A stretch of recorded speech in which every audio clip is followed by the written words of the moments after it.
The Hunter Valley isn't perhaps where you'd expect to find some of the oldest grapevines in existence, but this is exactly where they are. During the late 1800s, a disease called phylloxera wiped out the plants in their native European countries. Vigneron Bruce Tyrrell has now taken it upon himself to create a register documenting where the historic vines are. It's something that we can take to Europe, take to the world market and say, this is what we've got that the rest of the world doesn't have. The Hunter's oldest block of wine-producing vineyards was Shiraz, planted in 1867, while Drayton's has a block of Semillon planted in 1899 and Mount Pleasant has Pinot Noir, planted in 1921. We have got the real McCoy. You want to see what original Shiraz tasted like, you have to get it from here, because in Europe they don't have it anymore. And there's a lot of fun telling them that. Mr Tyrrell began working on the register last year and it's just about complete. Looking towards the future, and the 2010 vintage is shaping up nicely. It looks like pretty good crop, good solid white crop, and the best looking red crop we've had in size since probably 2002. Madeline Bond, NBN News.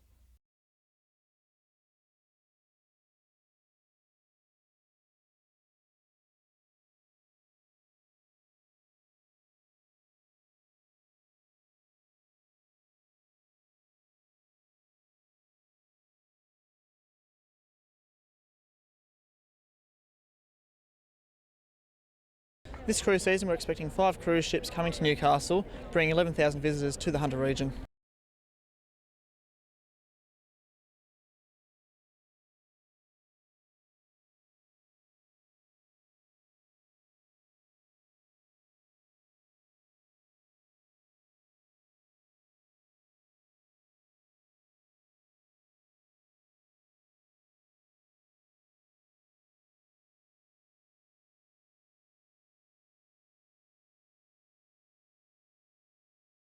What we're concerned about was the increasing road toll and the fact that we do not believe that our young drivers are actually getting the message.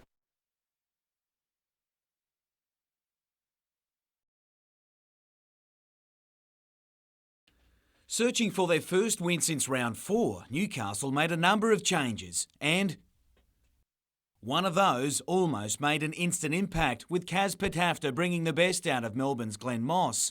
There was plenty of feeling as both teams had a player named in the referee's bad book.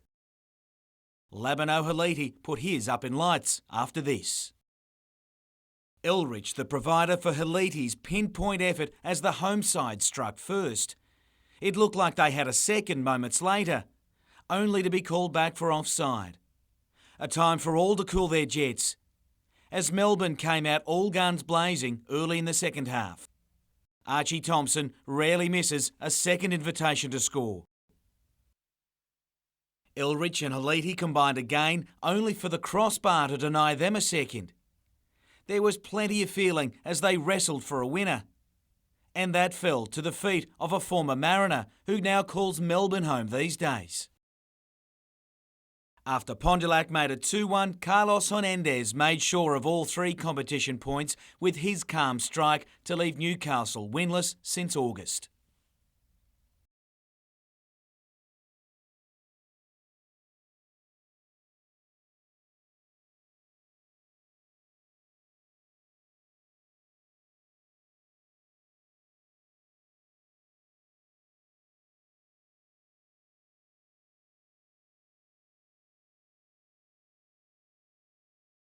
It was good. I played pretty good. I played really good the front 9. Hold a lot of putts which I had to. So all in all, it was a good day.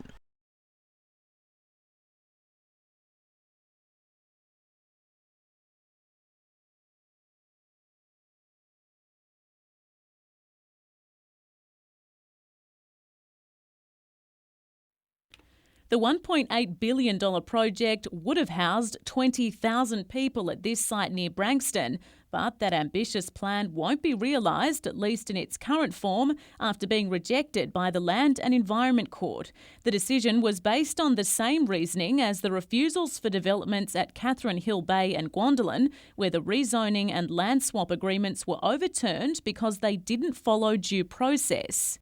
In a statement, Planning Minister Christina Keneally says she will not be contesting the decision in order to prevent more court action and expenses. And while residents who had been fighting the proposal are ecstatic, there are some concerns about how the Lower Hunter is going to deal with an expected population boom. How and where are we going to house these people?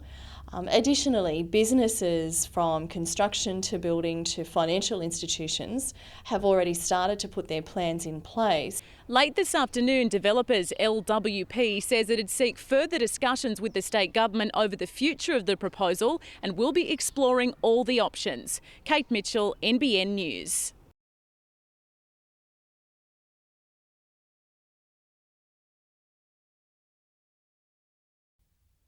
A decade of angst, reams of red tape and $300,000 later, it came as no surprise when Neil Slater called it quits. He says the restaurant and accommodation venture simply became unviable. I think it's disappointing that Neil's pulled out, but I certainly understand given the difficulties he's had in getting this through, and I think he should be commended for his persistence. He's now handed the plans and development application over to the Newcastle Port Corporation, which owns the site. The DA is before Newcastle Council, which includes providing access for the public. I want to see it opened up. I want to see people able to go to Nobby's, to look back over the city and to experience that extraordinary structure that has sat there for so long and just been locked up for way too long. But if another developer doesn't pick up the plan and run with it, the site will remain closed. I think it's just a shame because now it's probably going to sit idle and nobody can enjoy it. But some are relieved.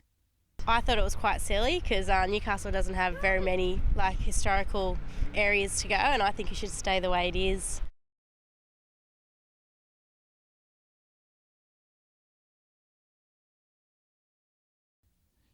Bray Park covers 28 hectares and provides one of Newcastle's best lookouts.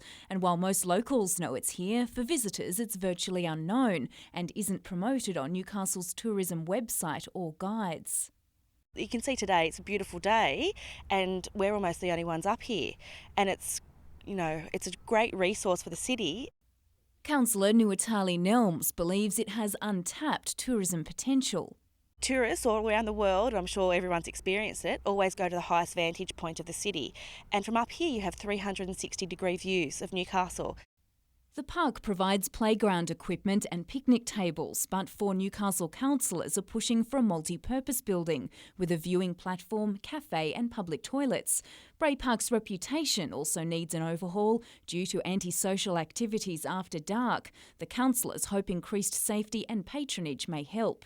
They'll raise the motion tomorrow night, including updating the site's master plan and identifying funding sources for the improvements. By redoing the master plan, I do think that we can take Bray Park to the next level and the level that it deserves. Jane Goldsmith, NBN News.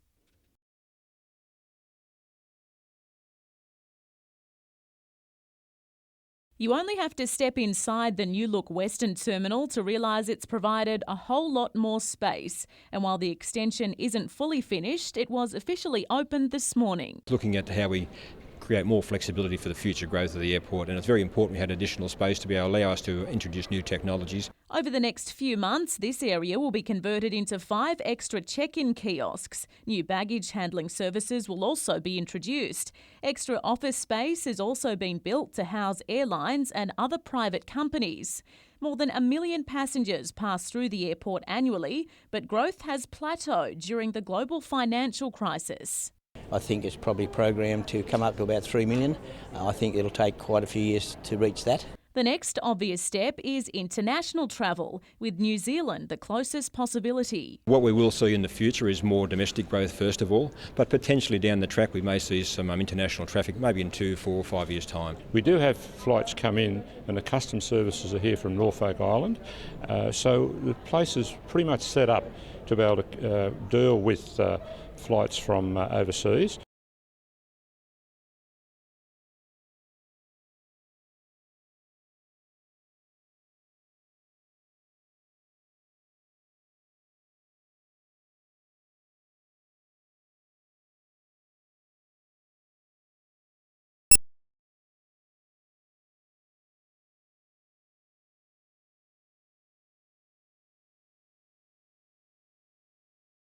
fort is normally fired a welcome to the ships of a morning, but we find that it has a greater effect if we actually give them a farewell.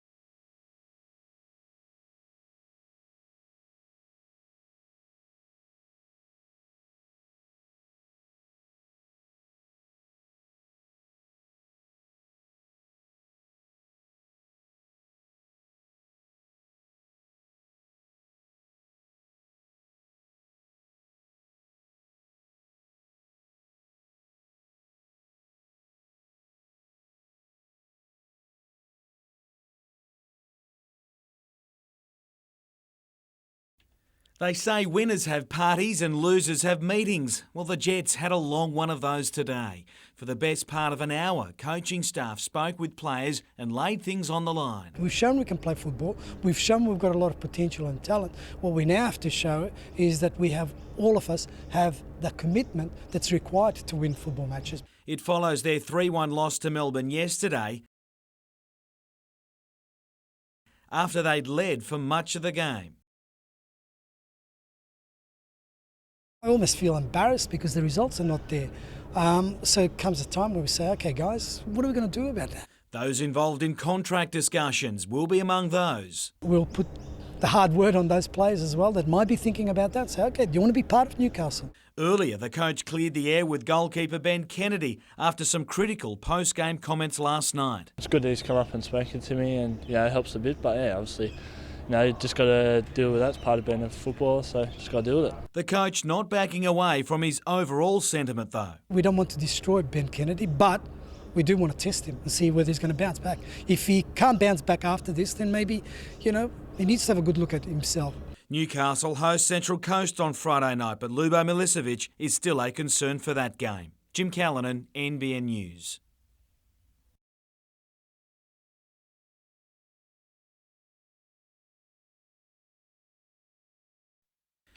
It's shaping up as a busy summer for Brendan Smith, and possibly his last as an amateur.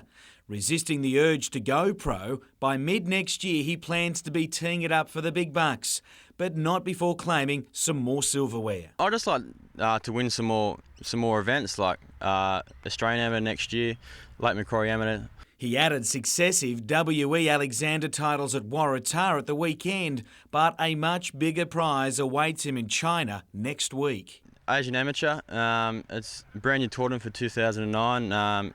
Be nice on the win because the winner gets in to the US Masters, so that'd be nice on the win. If successful, he'd get to tee it up alongside Toronto professional Nathan Green at that.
This is where the guitars are. This is one of the more subtle models. That's subtle for Kiss. Yeah.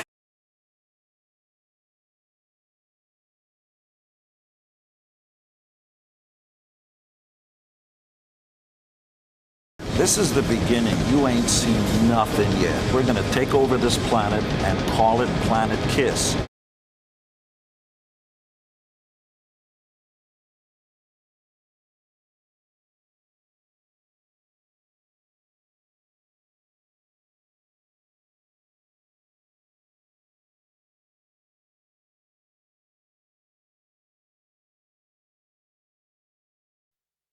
Members of the Sweetwater Action Group toasted their success today in the shadow of the Rothbury Riot Monument.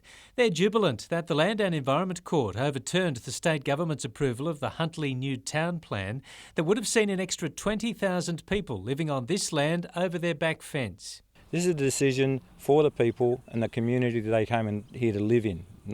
They didn't come here to live in a city. They came here to live in country-style community. A land swap deal between the developer and the state government brought the plan undone. Locals say new suburbs should be approved on proper planning techniques, not secret deals. We don't object to reasonable development. We know that this is a growth corridor, but we want it to be done legitimately and we want it to be done reasonably. While Huntley developer LWP reviews the court's decision, locals say the mechanism that allowed it to be approved in the first place should be changed. We think the lower Hunter strategy should be thrown away. It's ill-conceived, badly advised, and we think it should be torn up, thrown away. Get together a plan or a committee that will come up with the right solution to answer the population growth. Paul Lobb, NBN News.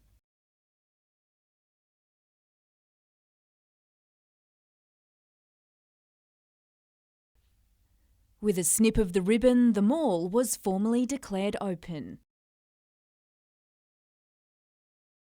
The Lord Mayor and councillors made the first trip in style, but thoughts soon shifted to the safety of pedestrians who were walking across the mall and down the centre. Some were caught by surprise. The shared zone has been developed in consultation with the police and with the RTA. It's no different to any other curbside where people need to be careful where they step. The strip has a 10km/h speed limit, but all that stands between a car and a pedestrian is a yellow line and some round bollards. Council hopes the reopening of the mall will create more activity and entice shoppers back, adding to the efforts by Renew Newcastle. I think we've done 40 projects in nearly 30 empty buildings, so I think we've done a really good job of bringing new life and new activity back to the city. And council is still pushing ahead with a plan to bring markets back to the mall. We've got a company from Sydney interested in opening markets here again. They come with a pretty good reputation.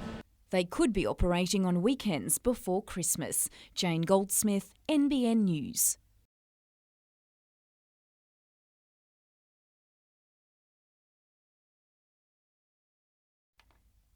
It's been 18 months since Newcastle Council scrapped the $37 million gallery redevelopment for a more modest concept. In February this year, gallery director Ron Ramsey admitted a new design had been drawn up, but he wouldn't reveal the artist's impressions as they hadn't been presented to Council. We've worked up a design that will cover the four major things that we're after: additional display space, additional storage space, revenue generation through shops and cafe, etc. But 6 months later, he and General Manager Lindy Hyam today stated the designs were still being finalised by government architects. Ms Hyam admitted the hold-up in bringing them before Council was partly due to a lack of funding. Just simply access to funds. The funds are there to prepare the design drawings, and so that's actually what's happening at the moment. We haven't given up on other sources of funding.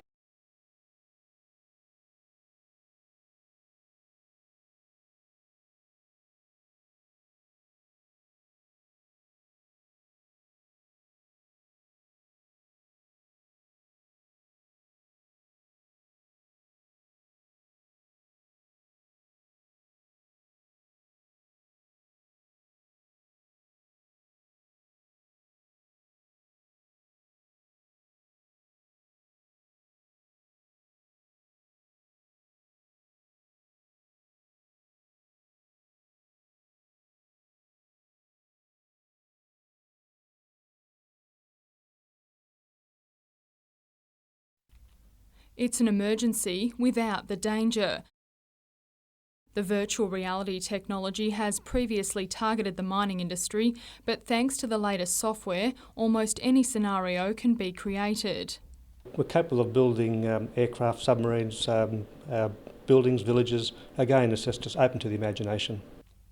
Today, emergency personnel, including police, SES, fire brigade and the military, got a feel for the training facility's newest addition. This simulator, known as the AVI, uses 12 video projectors, 6 computers and a massive 120 square metre screen to provide a feeling of total immersion. You can look in any direction and feel that you are underground. You can feel that everything you see is totally natural. It prepares people for work in a real environment with not the risk exposure. The Westpac Rescue Chopper's Graham Nickerson says the technology could be used in conjunction with existing training methods. They can adapt any application to any scenario, if you like, and we would certainly be interested in looking at it. Lauren Bladwell, NBN News.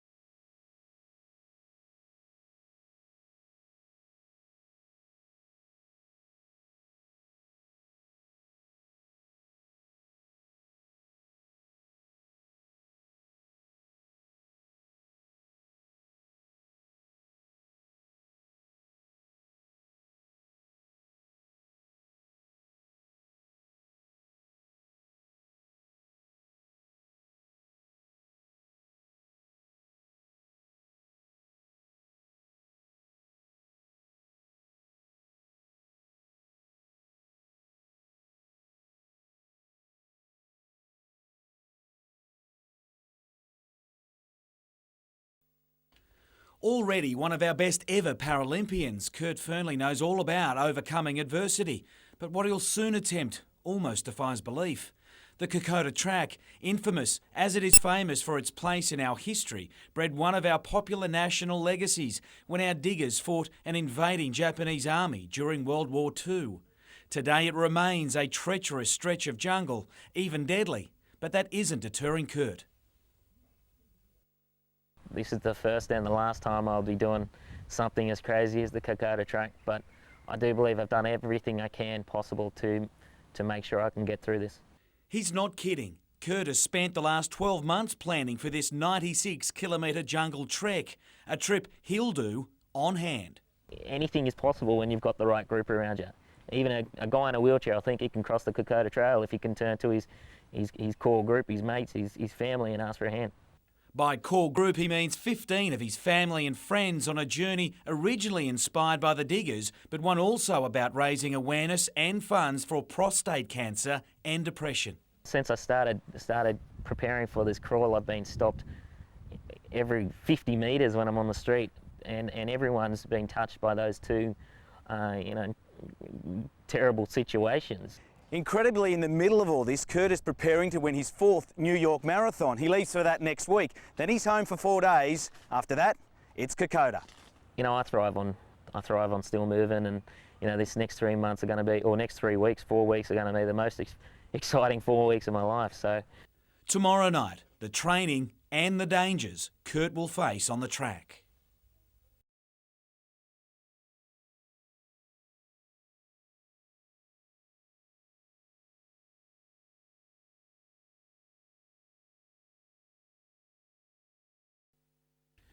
A day off for the Jets A-League team today after that Clayton's crisis meeting of yesterday. Coach Branko Kalina issuing some challenges to his players, but determined not to forfeit their style on Friday night in order to chase their first win since round 4.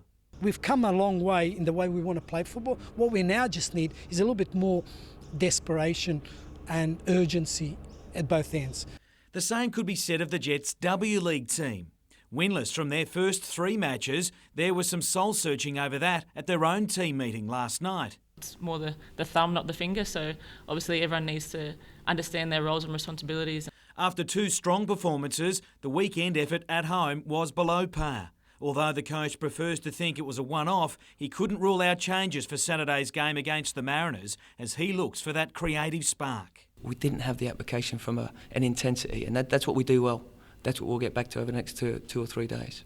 And a day after A-League keeper Ben Kennedy copped some public scrutiny, O'Sullivan chose his words carefully when asked about his own keeper, Alison Logue, who was caught out at the weekend. It's never one mistake that concedes the goal. It's a consequence of many mistakes.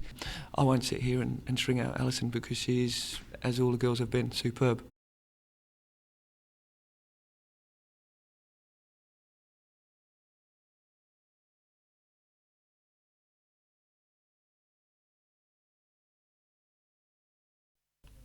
Ben Kantorowski has spent the last 12 months swapping between two pretty important hats. Football was the priority on the weekend, and now we sort of look at the HSC for the midweek and then back to football. The 17-year-old is facing his first HSC exam just 3 days after the clash against Melbourne and less than 2 weeks after returning from the Under-20s World Cup in Egypt. To be honest, I got no nerves, really sort of just looking at it as if it's another exam, which is good in a way. As soon as it's finished, it'll be about 40 kilos lighter. Following his English exam, Ben has 3-unit maths and physics ahead of him, and if he's selected in the 2011 World Cup qualifying squad, he'll be sitting his physics exam abroad. Nothing new though, he actually sat his HSC chemistry exam last year in Saudi Arabia, but the young star doesn't see what all the fuss is about. Yeah, we get a bit of downtime where instead of sort of watching a movie or relaxing, sort of got to do a bit of study, but you got to do what you got to do and sort of just work at it. Meanwhile, 5 women from the Jets W League are also balancing football with their HSC. It's funny because they're all coming to me last night asking if they can come to training tonight as well, but we said no to tonight, but a few of them will apparently going to be able to balance it correctly for Thursday. Lauren Bladwell, NBN News.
If you weren't the wiser, it'd be a great buy. A nice enough brick house in a quiet seaside street with the Myall River on one side and Port Stephens on the other. But according to the owners, the macabre starvation death of little Ebony at the hands of her parents has taken the shine off its brilliant location and its value. We're devastated, to be honest. As I said, it was our holiday house. We brought our daughter up there, had some wonderful memories, and they've all been ruined now. Deborah Alexiou and her husband say their real estate manager was duped into renting the house to the couple by the state government. They were the ones that gave us a reference on the parents that were in the house. They were in Department of Housing before they went into our house in Sydney. And the house in Sydney was actually a Housing Commission house, and when they left it, apparently it was totally trashed. They're planning legal action, but Deborah says she'd like the state government to buy the house and turn the site into a park in the little girl's memory. Paul Lobb, NBN News.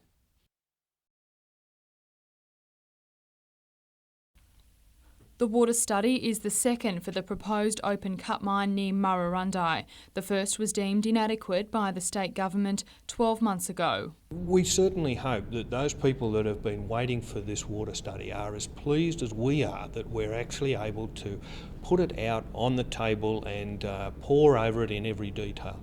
The updated document is based on a scaled-down plan of the mine and, according to Bickham Coal, is one of the most extensive water studies to be undertaken in Australia. I'm confident that the results of that study show that there will be a negligible impact of this project on both the environment and other existing users of groundwater. The document will be on public exhibition for 6 weeks, during which time Bickham Coal will hold a series of community information sessions. The Bickham Coal Action Group remains unconvinced that a huge hole next to the Pages River won't have a negative impact. It's using the exhibition period as a call to arms, encouraging the community to respond to the updated study. Lauren Bladwell, NBN News.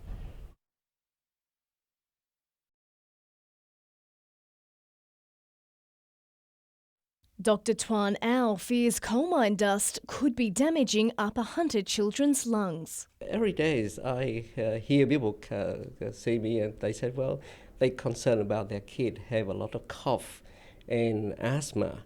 And when they move to Singleton, their children start getting asthma. From Monday, he'll begin a 5-year asthma study involving 1,000 school children. He'll monitor their respiratory health through lung functioning tests. Meanwhile, the state government, in partnership with mine and power operators, has announced the creation of an air monitoring network. Over the next year, 14 monitoring stations will be set up across the Upper Hunter to measure how much dust is in the air. That information will then be published on the government's Regional Air Quality Index website. Dr Au has welcomed the news. It's a good idea because I can use that with my idea to have asthma study, and I can make my study more meaningful. But Singleton residents want the government to do more. I'm certainly hopeful that this is just the first step in the way of addressing the issues about cumulative impact on the health and the environment of Singleton and the Upper Hunter communities. Madeline Bond, NBN News.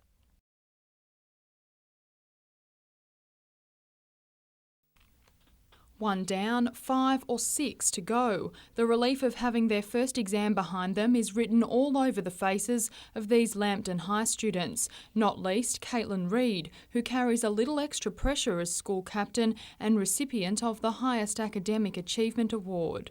Feels good to have one over with, but now I just feel a bit nervous about the next one to come. Lots of breathing. Yeah, lots of breathing, but I think I was really happy once I got in there. Today was the first of 2 English papers. The second is set down for Friday. And the verdict? It was a little bit different to what I expected. There's a few there's a lot of variety in the questions, but overall it was follow the syllabus. It was a bit surprising. It was something I hadn't quite expected. Pleased to have his weakest subject out of the way, Newcastle Jets midfielder Ben Kantorowski has got other things to think about between now and his next exam. Yeah, we'll squeeze it in tomorrow. We've got a session in the morning and then sort of try and study after that for a while. Lauren Bladwell, NBN News.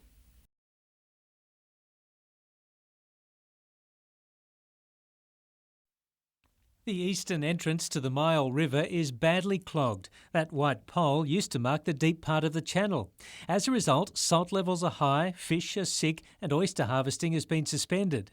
But the authorities refuse to dredge it, instead putting any money into the western channel, which is used for boating. But Mother Nature has other ideas, and these pictures taken a week ago show how a section of beach on the narrow Windawappa Peninsula is eroding away, spilling into a new lagoon which has already begun to flow into the river itself. If it is as wide as what it could be, and there is direct action, particularly in storms, directly opposite are the wetlands in tea gardens, and they in turn could be affected. The Myall River Action Group says this erosion has occurred in the last year, so a full-blown breakthrough may not be far away. If the authorities don't open the eastern channel, as we've been asking them to, nature herself is doing it, and we'll have an eastern draining channel, and that might be a good thing. Meantime, Great Lakes Council is believed to be on the verge of calling for tenders to build a rock wall in front of homes at nearby Jimmy's Beach. The council currently spends $300,000 a year replacing sand here, which is quickly eroded. A recent storm left the beach looking more like the edge of a volcanic crater. Paul Lobb, NBN News.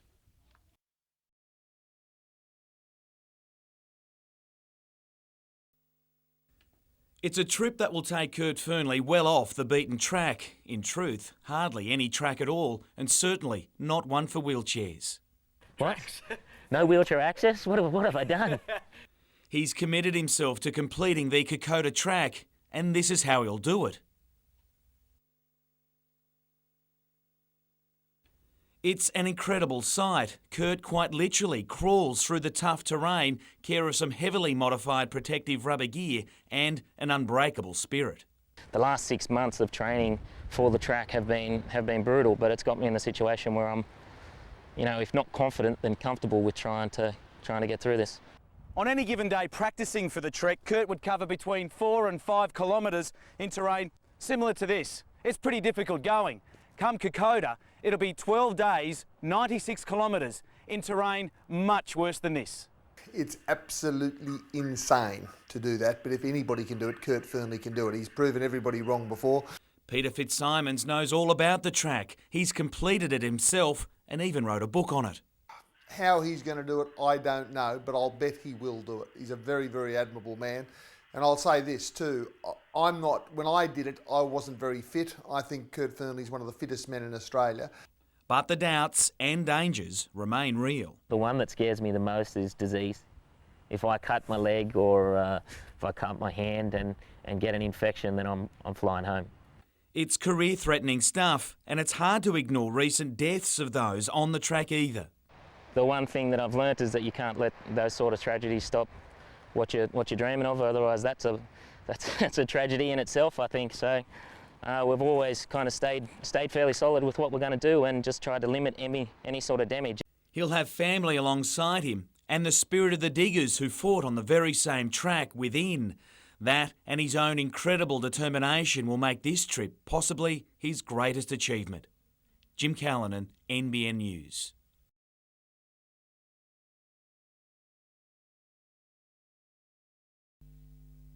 Following Monday's team meeting, the derby clash with the Mariners can't come soon enough for the Jets. Captain Matt Thompson says the side is still confident at training, but must overcome a lack of concentration and discipline in order to finish teams off.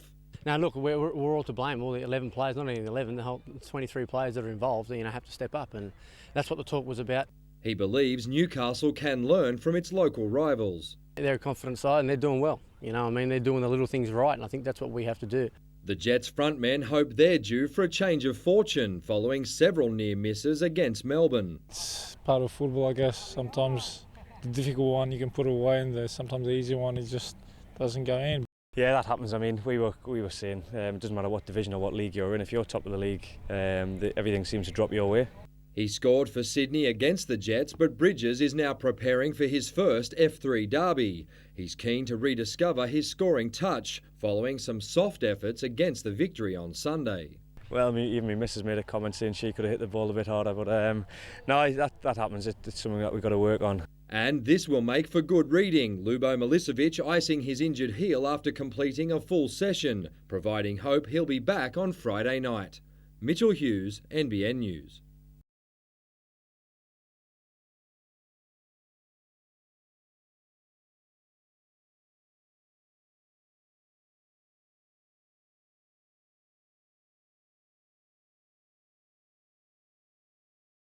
Dad was confident as soon as he loaded him on the float. He said, just look after this and we'll be having our first derby runner, and you're right, mate.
She hasn't returned calls that have been left on her mobile telephone by family and friends. She hasn't responded to police calls for her to come forward, so we are concerned that Carolyn needs to speak to somebody who she trusts.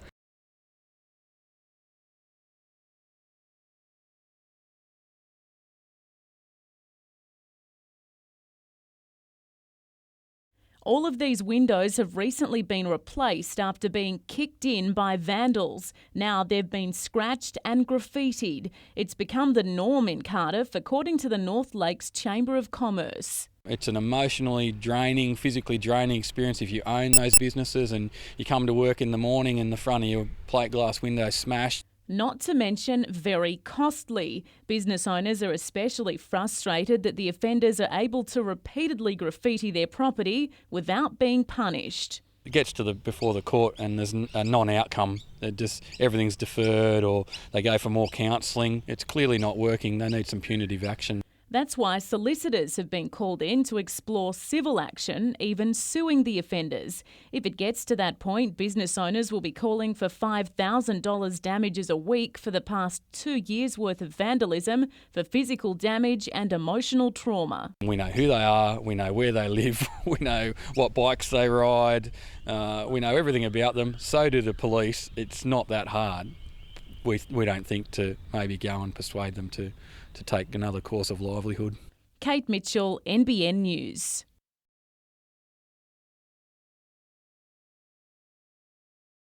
Truckloads of portaloos and demountable officers arrived at Wickham Park this afternoon, while construction teams assembled Fat as Butters, 2 main stages.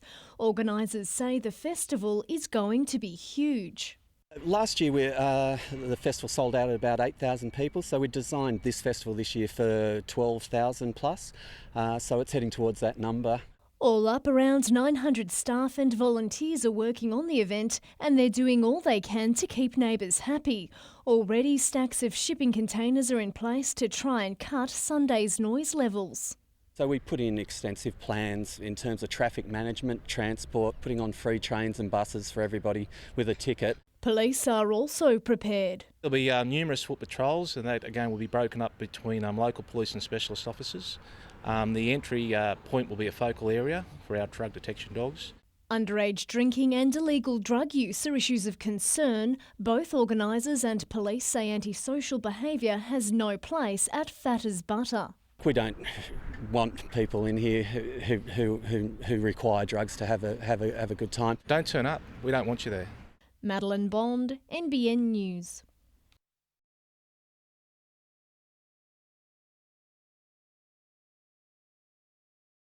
Backyard pools can be fun, but they can also be deadly. On average, 2 Australian children drown every week.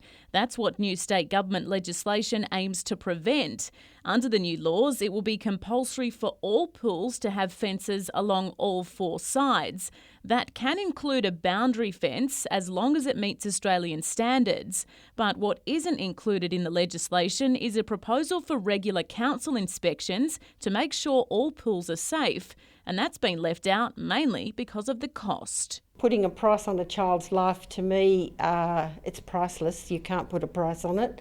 But when we get down to governments having to fund a lot of these things, these sorts of things seem to slip through the budget cracks. KidSafe does support one of the major changes. In the past, some owners didn't need to follow all of the regulations due to pool size or location, but now that's not the case. People talk about children being our future, but we are their present, and we have to make their present safer.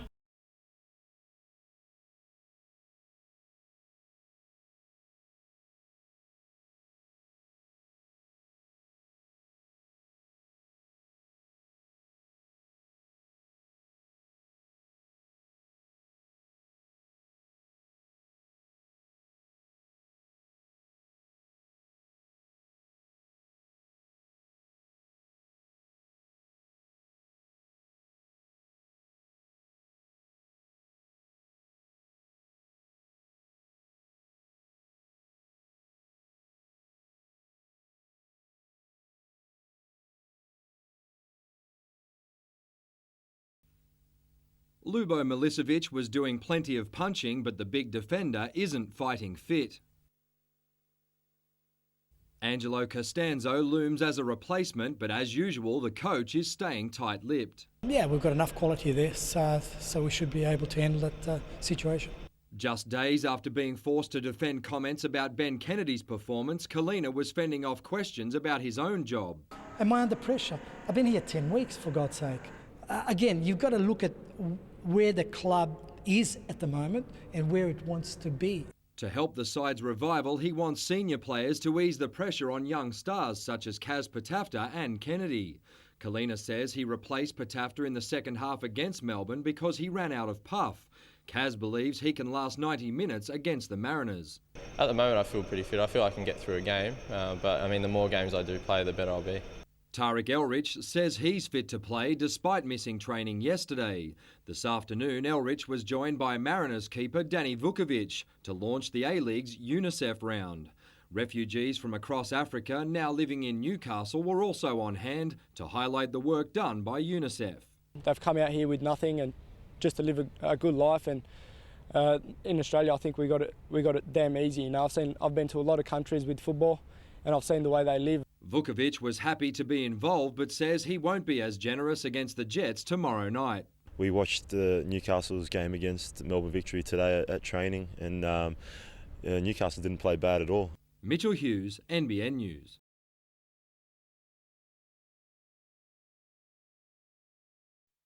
Turning 70 next month, Graham Oborne is king of the Grandmaster category of the Masters Games. Sailing his laser, he took out first place in last week's World Regatta, adding to his 2 world and 2 Australian titles. And he says the conditions on Newcastle Harbour today were far more pleasant than the gale force blast which battered Sydney Harbour last week and left the Prince with a headache. I've never sailed a laser in those conditions in my whole 60 years of sailing. It got up above 40 knots and then we had to abandon the race and go back to the clubhouse. It was a test of survival. Graham travels from Morpeth to Salamander Bay most weekends to compete with the Port Stephens Sailing Club and plans to contest the upcoming New South Wales Masters at Foster next month. He says the small boats are very satisfying to sail. Well, laser sailing is it's a one-man boat, it's one design.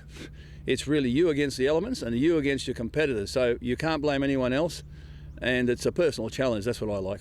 Paul Lobb, NBN News.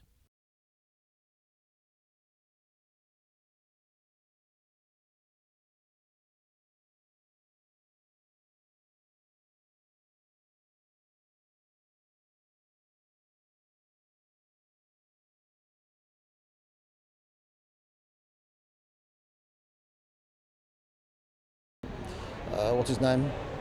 Wayne Swan, Peter Garrett, KD Wong, Penny Wong, and various other people. Malcolm, the name escapes me.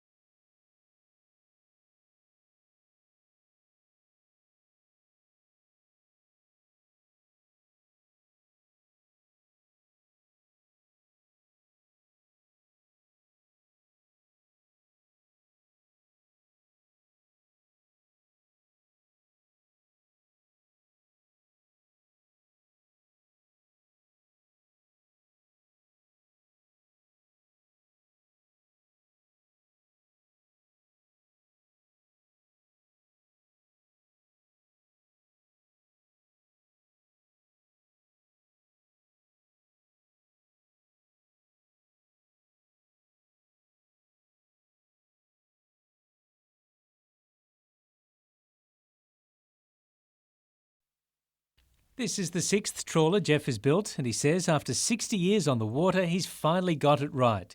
His unique design has the wheelhouse and the sorting table at the stern, so he can steer the boat and process the prawns at the same time. The last new trawler to come off the slip at the Stockton Prawners Club was over 20 years ago.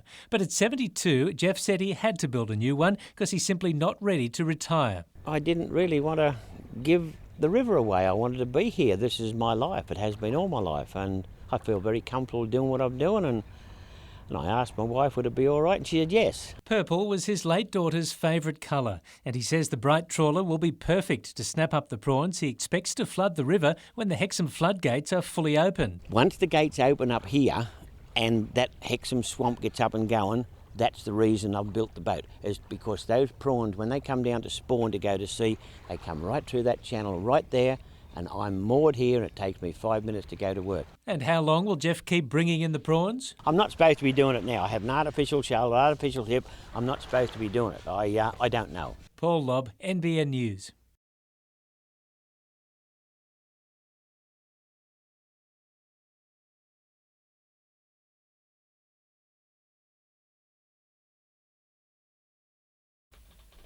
There are 170 kilometres of waterfront land in Lake Macquarie, and the council says planning for rising sea levels is high on its agenda. We want to act now because it gives us more time to adjust and change to suit these new conditions. Lake Macquarie Council is among a handful of the state's councils to have adopted a sea level rise policy, and it says it was